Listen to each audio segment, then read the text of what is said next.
I wrote that down on the previous lecture, right? B, capital B, big B, equals little b minus a over RT. Big C equals little b squared. Beautiful.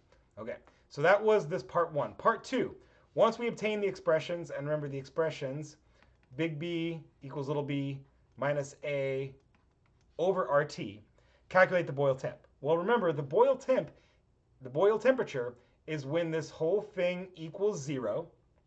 Okay, so we rearrange for temperature and we get that T, and I'm going to write Boyle, and that's not like boiling, right? It's Boyle. I'm failing to think of the first name right now. So T Boyle, when I rearrange for that, I think we did the algebra before. Beautiful. Here it is. T equals A over little br. Okay.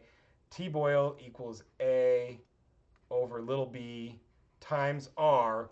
And now we could calculate the Boyle temperature for any of the gases as long as we could look up those gas constants. Okay. Hydrogen, argon, chlorine, water. And then check it out. I'm going to back through these slides for just a minute.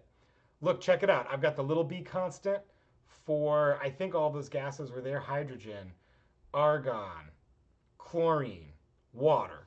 I've got the A constant, hydrogen, argon, chlorine, water. Fantastic.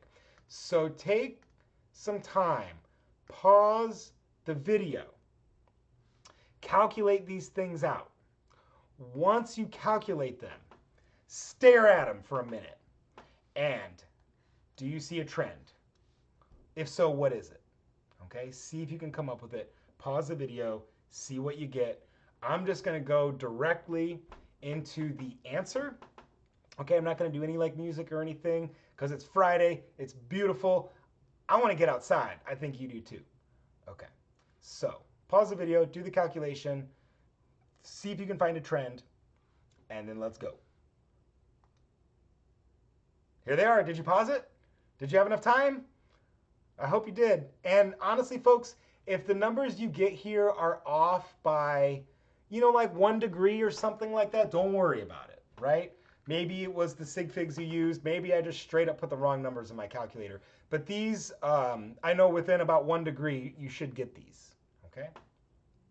So when I put them in increasing order, hydrogen, argon, chlorine, water, what does this trend indicate? Let's think about this for a minute. Okay, let's just think about this. Well, what do we know about hydrogen compared to water? Okay, well, we know water and chlorine too, right? Really strong intermolecular forces. You know, these two.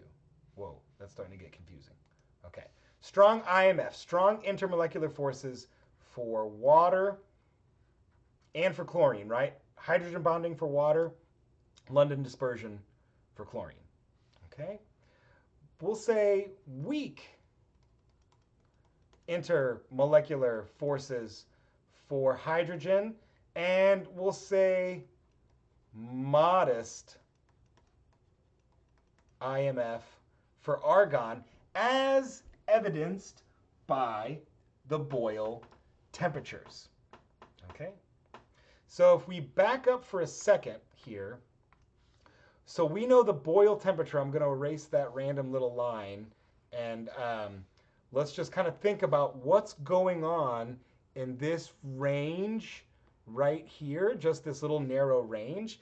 Because as you're going to see in your Mathematica assignment for this coming week, you're going to plot these graphs, and you're going to see what this actual scale is, okay?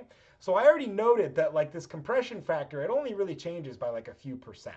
We're not compressing a gas to like half its volume or whatever, okay? As it turns out, this pressure scale is quite large, right? So this is roughly like 0 to about 1,000 ATM. So if we kind of zoom in this area, this is like the kind of pressures that we deal with, right? Like 1 atmosphere is like right here, right? That tiny little pressure, okay? And at the Boyle temperature, it's behaving as a perfect gas. Anything above the Boyle temperature, and it wants to expand, right? Bigger compression factors. Anything below the Boyle temperature, and it wants to compress. And we have to remember, expansion means what? And compression also means what? Think about it. So expansion, so Z's greater than 1, I think we even have that. Aha! Z's greater than 1, expansion, repulsive forces are dominating. The molecules want to get away from each other. Okay? Z less than 1, that's compression. Attractive forces are dominating.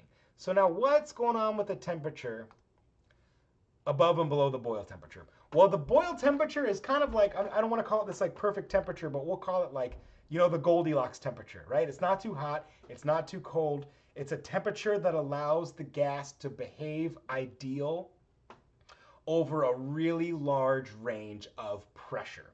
And by large range of pressure, here it is, I've boxed it. You know, you can see even this Boyle curve, at large enough pressure, the Boyle temperature curve eventually still goes up into non-ideal ranges. Get out of here, endpoint. You're bugging my videos, okay? Below the Boyle temperature, there's not enough thermal energy for the molecules to overcome their attraction to each other. So they compress, they attract to each other. So now finally, what does this mean for hydrogen, argon, chlorine, water? Okay, well, hydrogen, extremely low Boyle temperature. And so what that means, and like, you know, if we think about hydrogen, right, just one electron here, one electron here, one proton here, one proton here. There's not a lot of electron density in this molecule to give it that instantaneous induced dipole that's going to allow it to attract to other hydrogens. So what that means is above 111 Kelvin, hydrogen is going to want to repel against itself, right?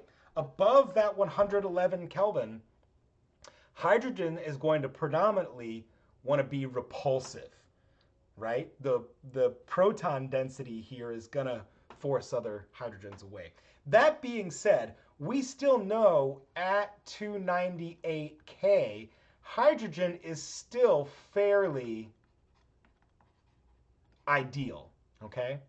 And we're not like busting its ideality completely out of the window at 298 K. Because again, remember, these compression factors, you know, they don't go up by very much, okay? And you can see even like this, you know, higher temperature than the Boyle temperature, even within this range at 1 atmosphere, it might be a compression factor of 1.0001, right? So barely repulsion, okay? All the same, above 111 Kelvin, hydrogen predominantly is repulsed by other hydrogens, repelled by other hydrogens, okay? Now what about argon? Well, argon's Boyle temperature is above room temperature. So that's really cool. So what does that mean for argon? Well, that means for argon at 298 K, which is below its Boyle temperature, argons are attracted to each other. And that's true because, well, we know argon has got a lot of electron density. So, right, like, so these are all like the electrons. So when it gets near a neighboring argon, right, we know it has this instantaneous induced dipole, you know, partially negative on this side, partially positive on this side.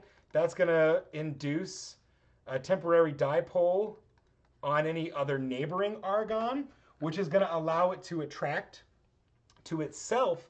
And again, because its Boyle temperature is greater than room temperature, if we have a room temperature sample of argon, it's fairly ideal, right? It's still fairly ideal, maybe a 0.99 compression factor, but all the same, it's in that attractive regime. And obviously what you can see with chlorine and water, as you might guess, at room temperature, chlorine and water are very much attracted to each other, right?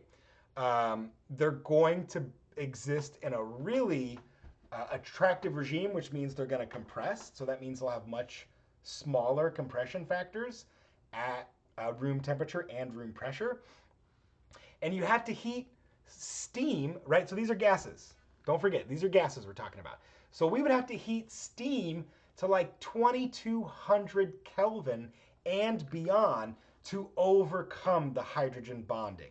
So think about that, right? That's what this is really telling us, that the hydrogen bonding in water molecules, even gas phase water molecules, right? One's here and one's like way over there, but still the attraction is large enough that you'd have to heat it up to well over 2000 Kelvin to overcome that attractive regime. Chlorine, 1400 Kelvin. Okay?